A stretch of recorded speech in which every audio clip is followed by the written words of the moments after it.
Un minutito, por favor, compañeros.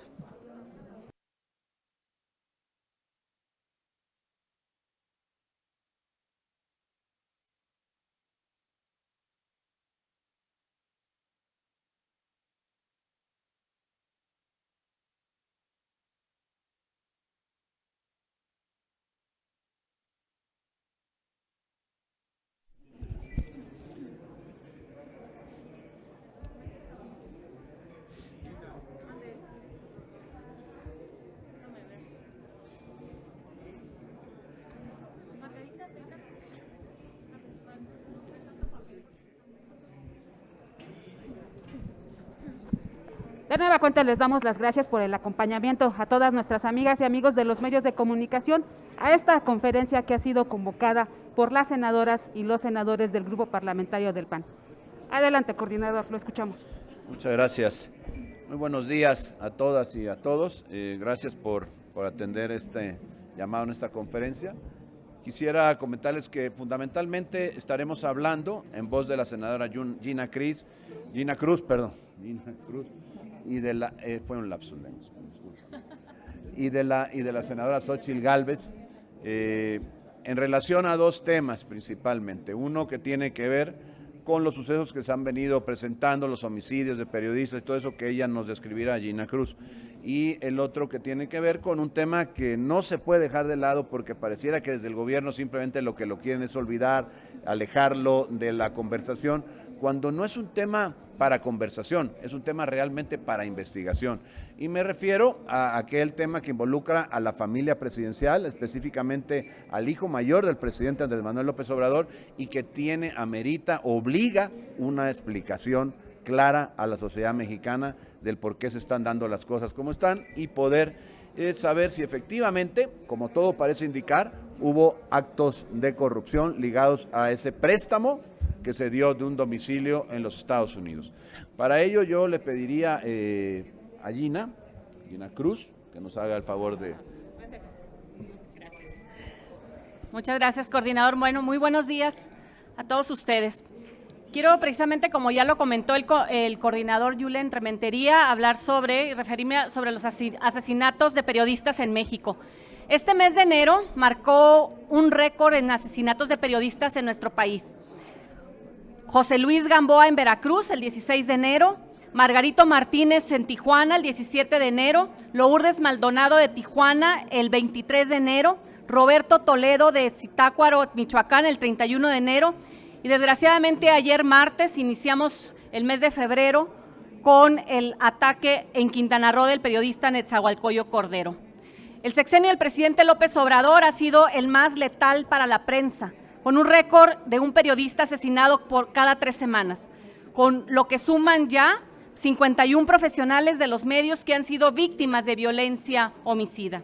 Especialmente quiero referirme al caso del homicidio de Lourdes Maldonado en Tijuana, quien en 2019 acudió precisamente a una mañanera para solicitar la protección, ya que temía por su vida, por un juicio laboral en contra del entonces superdelegado y senador con licencia y precandidato a la gubernatura de Baja California, Jaime Bonilla Valdés.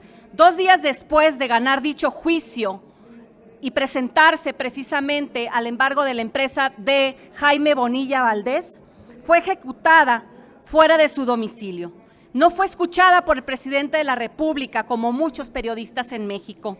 El periodismo independiente no solo está bajo la amenaza de los grupos criminales, también vive casi a diario el asedio de las mañaneras. Desde que comenzó la sección de quién es quién en las mentiras, se inauguró un ejercicio inédito en un país democrático, un ejercicio que nos acerca a las dictaduras y nos habla de un gobierno represor de la libre expresión de las ideas. La sección quién es quién en las mentiras es un ejercicio permanente de ataque sistemático a la prensa libre e independiente, de denuncia al periodismo de investigación por sus revelaciones y de calumnia hacia quienes se dedican a la noble actividad periodística. La fallida estrategia de abrazos no balazos, combinada con los ataques casi diarios a la prensa, ha dado como resultado que hoy México sea considerado como el país más mortífero para la prensa. Hay que señalar que el derecho a la libre expresión de las ideas es inviolable, tal como lo señala el artículo 7º constitucional, el cual dice a la letra: es inviolable la libertad de difundir opiniones, información e ideas a través de cualquier medio. Además, el artículo 1º constitucional manda que toda autoridad tiene la obligación de promover, respetar, proteger y garantizar los derechos humanos. Una de estas obligaciones, que es prácticamente sagrada, es el respeto a las ideas y expresiones de quienes piensen diferente. México no puede ni debe ser el país de un solo hombre y de una sola voz. La crítica es indispensable para corregir el rumbo del gobierno y denunciar actos de corrupción que nos ofenden, porque esta administración que dice que lucha contra la corrupción está resultando ser una de las más corruptas de nuestra historia. Y para ello basta un botón y enseguida mi compañera Xóchitl Gálvez hablará de lo mismo. Desde aquí hacemos un llamado para traer los asesinatos de periodistas, de terminar con la estrategia de calumniar a los medios y de dar fin a la mal llamada austeridad republicana. Desde aquí hacemos un llamado para que se destinen los recursos necesarios para el Fondo para la Protección de Personas Defensoras de Derechos Humanos y Periodistas. Por ello, he presentado un punto de acuerdo para que la autoridad federal atraiga los asesinatos, la investigación de los asesinatos y para que se destinen los recursos suficientes para proteger a las y a los periodistas. A partir de estos homicidios ya hay alrededor de 10 periodistas que han solicitado precisamente protección en Baja California. No debemos permitir que un periodista o una periodista más sean asesinados. Defenderemos nuestras libertades y defenderemos la democracia, así como defenderemos la libertad de expresión y la libre prensa en México. Es cuanto.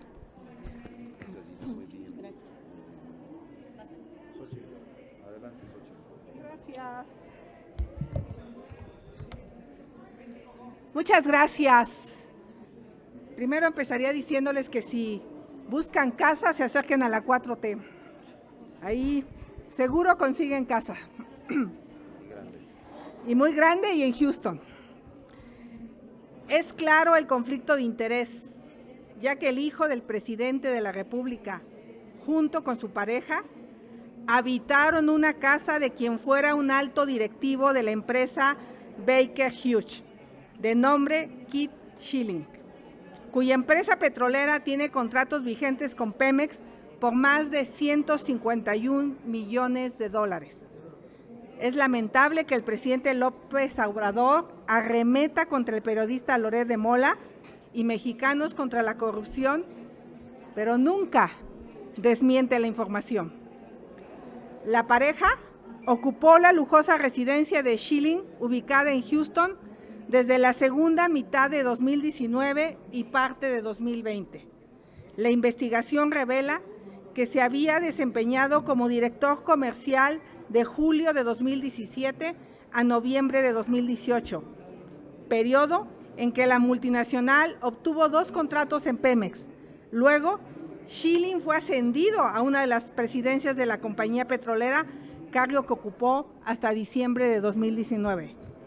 Presenté un punto de acuerdo junto con varios integrantes de este grupo parlamentario para que Pemex nos informe sobre los contratos que han sido asignados a la empresa Baker Hughes a partir del 1 de diciembre de 2018. Además, conocer si la contratista Baker Hughes presentó en cada contratación la declaración de no conflicto de interés y si en la misma manifestó que uno de sus directivos era propietario de una de las casas que ocupaba José Ramón López Beltrán. No pueden deslindarse. Si no lo quieren reconocer como conflicto de interés, deben aceptar que es una situación moralmente incorrecta, pero parece que su principal bandera, la de combatir la corrupción, se les ha olvidado. Se quedó solo en el discurso.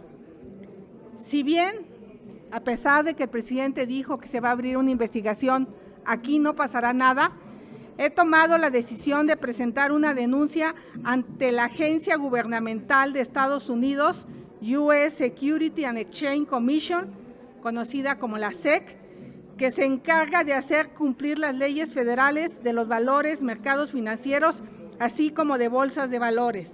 Es decir, esta agencia vigila se cumplan las leyes de prácticas corruptas en el extranjero de Estados Unidos, que prohíben a sus compañías o a cualquiera de sus subsidiarias, independientemente de donde se encuentren, el propiciar directa o indirectamente sobornos o pagos indebidos a funcionarios públicos en el extranjero con el fin de beneficiarse de esa acción. Así pues, este caso puede ser sujeto a investigación por incumplimiento a prácticas internacionales que se pueden considerar como soborno indirecto al gobierno mexicano. La denuncia la presentaré directamente a través del portal de la SEC. Muchas gracias. Sí, coordinador, tenemos una pregunta de parte de los compañeros de la prensa. Les pregunta Alfredo Flores de News México. Buenos días, senadoras, senadores. Dos preguntas sobre los dos temas. La primera, es este tema petrolero. ¿Este caso podría equivalerse a Odebrecht, como lo que estamos viendo? O sea, Lozoya y lo que hizo con Odebrecht, ahora pues Pemex y lo que estamos viendo con este señor José Ramón. Y sobre todo, no se ha mencionado al director de Pemex, que pues él debía haber estado enterado de esta situación. Parece que lo están como perdonando. La segunda pregunta es, y esta es para todos los senadoras y senadores, cuando salen a la calle, ¿sienten miedo al salir a la calle? Porque ustedes confrontan directamente a López Obrador. En mi caso personal, mis vecinos y todos me dicen, ten cuidado con lo que escribes, porque pues, ya ves este señor lo que hace con los periodistas, pero también ustedes confrontan muy fuerte a la presidencia. ¿No tienen miedo? Estamos viviendo, o estoy equivocado y es una mala percepción mía de que estamos viviendo un estado ya de una situación de miedo. Esas serían las dos preguntas. Muchas gracias. Yo quisiera referirme, a menos de que pueda hacerlo mi compañera Xochitl o cualquier otra persona, Kenia López, hacer unas diferencias. En Odebrecht no obligaron a casarse a nadie. Aquí pareciera que sí. Pero además, más allá de las similitudes, lo que vale señalar aquí es que todo apunta a que hay un conflicto de intereses, que la empresa mexicana Petróleos Mexicanos tuvo que ver en el fondo de este asunto.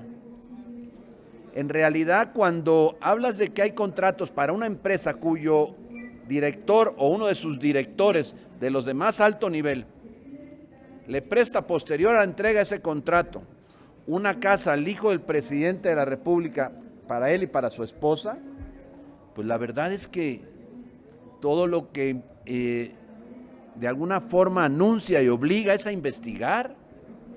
No se puede quedar así. Se parece a Odebrecht y a muchos otros que ha habido en el pasado que nunca debieron de existir, porque lo que no se vale es decir, bueno, es que en el pasado eran las cosas malas. No, pues precisamente por eso votó la gente, para que hubiera un cambio, pero no para atrás, sino para adelante, que pudiera mejorar las cosas. Lamentablemente esto está ocurriendo y merece una investigación. Qué bueno que se van a presentar la denuncia que ha dicho Xochitl. Se presentará también el día de mañana en la Fiscalía General de la República una denuncia donde concurrirán el partido, donde concurrirán los diputados, los senadores y también los diputados locales, para poder hacer de esto un asunto en el que se llegue a sus últimas consecuencias. Y no hay problema, si como dice el presidente no hay nada, no hay absolutamente ningún vínculo, que su familia no tiene que ver con el manejo del gobierno, pues no hay nada que temer. Pero sí lo que necesita México es que se investigue. ¿Quieres comentar? A ver, para mí se le cae absolutamente el discurso de moralidad del presidente. O sea, se cansó de criticar a los que tenían clase media, una casa, a los que luchaban por vivir mejor, cuando le pega en la cara que su propio hijo no se busca una casa del Seguro Social, del Infonavit, aquí en la del Valle, en Iztapalapa, no, se va a Houston, a una residencia. ¿Dónde queda su discurso de desprecio a aquellos que tienen? Eso moralmente lo derrota en toda su retórica que estuvo manteniendo desde que se lanzó como candidato. Pero segundo, sí hay contratos vigentes, que no le da la vuelta. Y sí hay un ejecutivo que era dueño de la casa. y eso se tiene que investigar. Y el caso de Odebrecht justamente se investigó por la SEC. Justamente como era una empresa que cotizaba en bolsa, en Estados Unidos empezaron las investigaciones y por eso salió a la luz los sobornos de México, los sobornos de Brasil, porque si no estos países jamás en lo local hubieran investigado. Y perdón, pero se parece mucho a la Casa Blanca. Esa Casa Blanca que marcó el sexenio de Peña era un contratista del expresidente Peña Nieto, el que le proporcionó la casa, Angélica Rivera. ¿Y dónde está Morena? ¿Dónde están los senadores de Morena recriminándole al hijo del presidente de vivir en una casa de un directivo de una empresa que tiene contratos con Pemex? Entonces, es indefendible que digan que no hay conflicto de interés. Y seguramente por eso hoy en la mañanera, en quién es quién en las mentiras, mejor ni lo abordaron, porque no hay manera que desmientan la evidencia con contratos de por medio. Se tiene que investigar, pero sobre todo, pues qué mal por el presidente que odia a los que tienen, pero a los de su casa se los permite.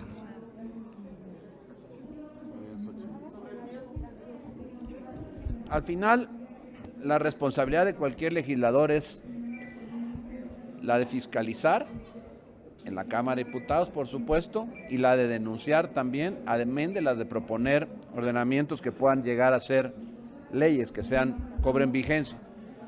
Y en esa responsabilidad va implícito pues un riesgo que hay que asumir y hay que enfrentar y que pues no debe de detener a quienes creemos que las cosas se hacen mal y que hay que corregirlas. No, estamos asumiendo la responsabilidad y le estamos enfrentando. Miedo no. Al final lo que hay que es enfrentar las cosas como están y decirle a la gente, porque no estamos nosotros en condiciones de permitirnos tener ningún temor. ¿Sí? Yo creo que sí es tiempo de ser valientes. No solo los senadores, los diputados de oposición, también los integrantes de los órganos autónomos. Sí estamos ante un gobierno autoritario y es momento de tener el suficiente valor para poner las cosas por su nombre. Y en nuestro caso, es nuestra obligación hacerlo. Entonces, yo en mi caso me sigo transportando en bicicleta, digo, soy muy vulnerable, no les tengo miedo, la neta. Gracias. Más que a los coches que abren las puertas. Nada más. Adelante. El presidente López Obrador es éticamente un perdedor. Eso es. Después de lo visto con su familia, es éticamente un perdedor, porque pide para los mexicanos lo que no quiere para su casa, y eso no debe hacer un estadista. Y por supuesto que no tendremos miedo mientras sigamos defendiendo la verdad, mientras sigamos defendiendo a los mexicanos, porque hay millones de mexicanos que hoy están pasando por un tema de salud terrible, están pasando por una falta de dinero brutal que históricamente no habían tenido y están pasando por una inseguridad que aterra.